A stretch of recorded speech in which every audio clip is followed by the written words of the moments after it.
네, 안녕하십니까. 광닭입니다. 자, 좀 농사가 한가한 이 시기, 겨울철을 통해서 여러분들에게 농사 지식을 좀 더 살찌우는 그런 시간을 마련해 드리고자 광닭이가 작년부터 준비를 하고 있죠. 그래서 작년에는 제가 뼈가 되고 살이 되는 농사 지식 첫 번째로 물과 흙과 또 씨앗, 비료에 관한 이야기로 영상을 준비해 드렸던 적이 있습니다. 네, 올해는 이런 기초적인 것에서 조금 더 업그레이드를 시켜서 작물에 좀 더 집중하는 그런 시간들로 준비를 하도록 하겠습니다. 그래서 오늘 첫 번째는요, 가장 우리가 농사를 짓는 기본적인 목적이라고 해도 과언이 아닐 텐데요, 수확량을 많이 한다. 이 수확량을 늘리기 위해서 필요한 것들은 무엇이 있을까? 이걸 좀 알아보도록 할게요. 막연히 양분이 많이 들어가고 물을 잘 주고 햇빛이 잘 들어오고 하면 작물이 잘 자라고 수확량이 많아질 거다라고 생각을 하시는데요. 그걸 좀 더 다른 방법으로 이해하시는 게 필요합니다. 그래서 지금 이야기를 잘 들어보시면 여러분들이 농사를 지으시면서 이제 앞으로 수확량을 좀 더 늘릴 수 있는 그런 기초 지식이 될 거라고 확신을 합니다. 자, 그럼 오늘 내용을 한번 시작해 보도록 하겠습니다. 자, 우리가 보통 수확량을 늘린다라고 하면 예를 들어 토마토를 기르는데 잎이 많아진다. 호박을 기르는데 잎과 줄기가 무성해진다. 이건 수확량을 늘린다라는 표현을 쓰지 않죠. 배추라든지 상추라든지 하는 것들은 잎이 커지고 통이 커지고 하면 수확량이 늘어나는 거고요. 토마토라든지 가지라든지 블루베리라든지 이런 것들은 열매가 많아지고 열매가 굵어지고 이것들이 바로 수확량이 늘어난다라고 말합니다. 또 무라든지 당근이라든지 하는 것들은 당연히 뿌리가 굵어져야 수확량이 늘어나는 거겠고요. 그다음 감자, 또 양파, 마늘 이런 것들도 굵어지는 것이 수확량이 늘어난다라고 표현을 하시는 걸 겁니다. 감자와 양파, 마늘 이런 것들이 잎이 무성해진다고 해서 우리가 수확량이 늘어났다라고 말하지 않죠. 그래서 이걸 무엇라고 표현할 수 있냐면 양분을 저장하는 습관, 이렇게 이해하시면 됩니다. 자, 이게 무슨 말이냐면 작물별로 양분을 저장하는 습관과 그 위치가 모두 다릅니다. 그것에 따라서 분류할 때 인경, 이거는 비늘줄기라고 하는 마늘, 양파 이런 것들이 여기에 해당됩니다. 다음 괴경, 이건 감자와 같이 덩이줄기를 키우는 이런 작물을 우리가 괴경 작물이라고 하고요. 다음 근경, 뒤에 경자가 붙는다는 건요, 이게 뿌리가 아니라는 뜻입니다. 줄기라는 뜻이에요. 그래서 근경하면 땅속에 들어가 있는 줄기, 뿌리줄기를 얘기합니다. 뿌리줄기. 자, 뿌리줄기가 뭐가 있냐면 이게 쉽지는 않아요. 이게 고추냉이 같은, 우리가 와사비라고 하는 거 있죠? 고추냉이가 이 뿌리줄기에 해당됩니다. 다음 괴근이라는 게 있습니다. 괴근. 자, 근이 들어갔습니다. 다른 건 다 경인데 이건 말 그대로 뿌리예요. 그래서 이건 덩이줄기가 아니라 덩이 뿌리입니다. 이건 뭐가 있느냐? 고구마도 이 덩이 뿌리에 해당됩니다. 그리고 당근, 무 이런 것들이 전부 덩이 뿌리에 해당됩니다. 이걸 첫 번째로 이해하셔야 되고, 두 번째로는 바로 이걸 왜 이해해야 되느냐? 우리가 보통 영양소라고 부르는 식물에게 필수 영양소 16가지가 있는데요. 이 중에 중요 영양소 3가지가 있죠. 비료의 3대 요소라고 하는 NPK가 있습니다. 질소, 인산, 칼인데요. 이 3가지가 어떻게 작용하느냐에 따라서 이것들이 성장이 달라집니다. 그래서 이것들이 어떤 작물이고 또 어떤 습관을 갖고 있고 또 그것이 언제 굵어지고 언제 커지는지를 이해하시면 어떤 영양소를 언제 투입할지가 결정이 되는 겁니다.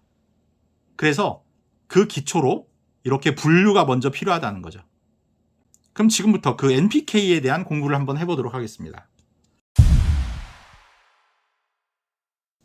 질소라고 하는 이 성분은 잎과 줄기의 생육에 가장 중요하고 많이 소모되는 영양소입니다.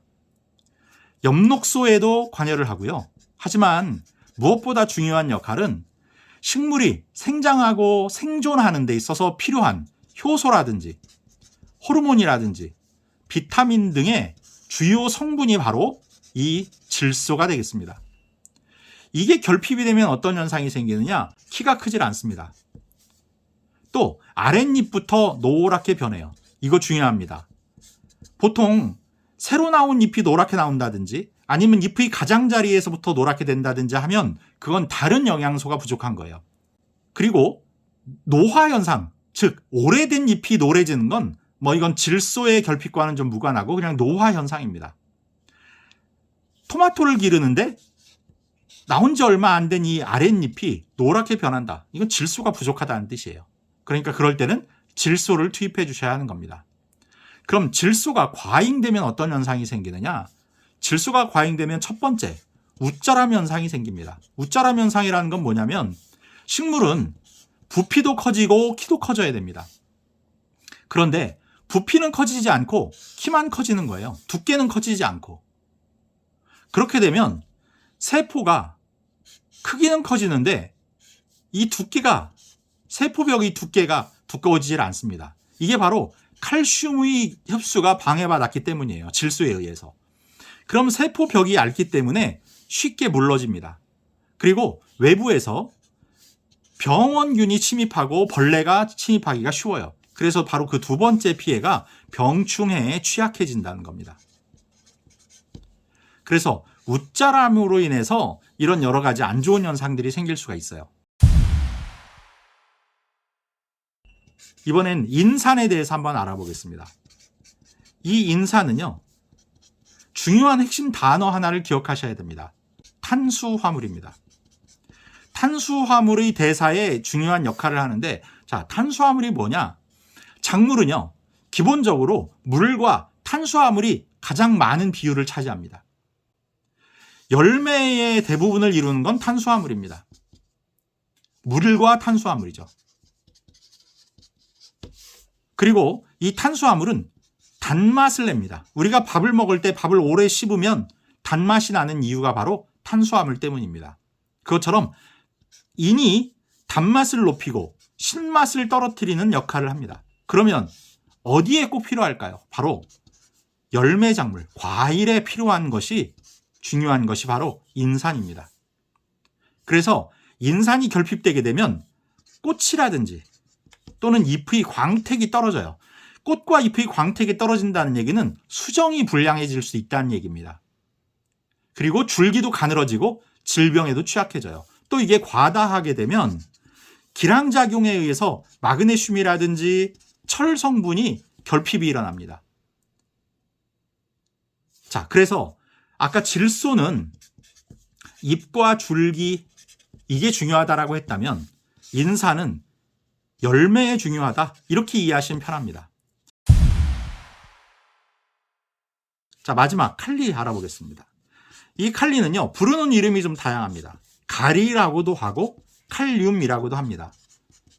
다만 칼슘과는 다릅니다. 이건 너무 당연한 얘기죠. 이것과는 다릅니다. 자, 그럼 칼리는 단백질이란 단어를 좀 기억해 주셔야 돼요. 이건 탄수화물과 다릅니다. 단백질의 형성에 중요한 역할을 해요. 그리고 전분의 형성에도 중요한 역할을 합니다. 그리고 광합성이라든지 호흡이라든지 뿌리와 줄기 이런 곳에 관여를 해요. 여기서 중요한 단어가 또 하나 나왔습니다. 뿌리. 자, 그래서 당근이라든지 무라든지 하는 또 고구마 이런 전용 비료들을 보면요, NPK 구성 요소가 질소보다 칼리가 훨씬 높습니다.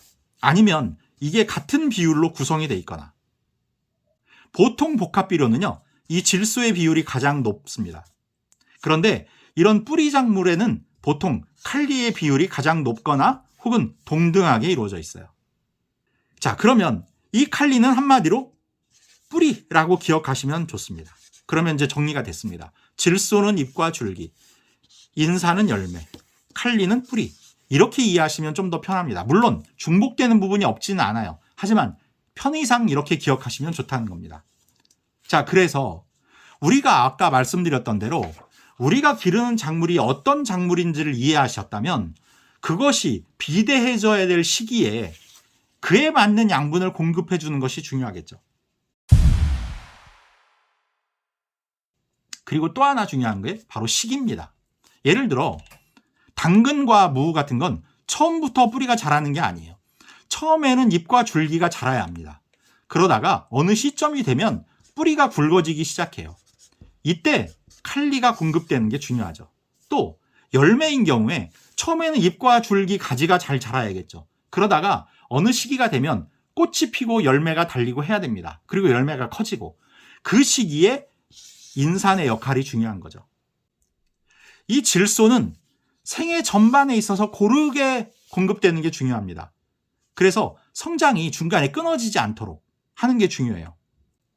이렇게 내가 기르는 작물이 언제 어떤 양분을 필요로 하는지에 대한 이해가 필요하다는 겁니다. 자, 정리를 해보겠습니다. 첫 번째, 내가 기르는 작물이 어떻게 어디에 해당되느냐, 이게 중요하고요. 두 번째는 그 작물이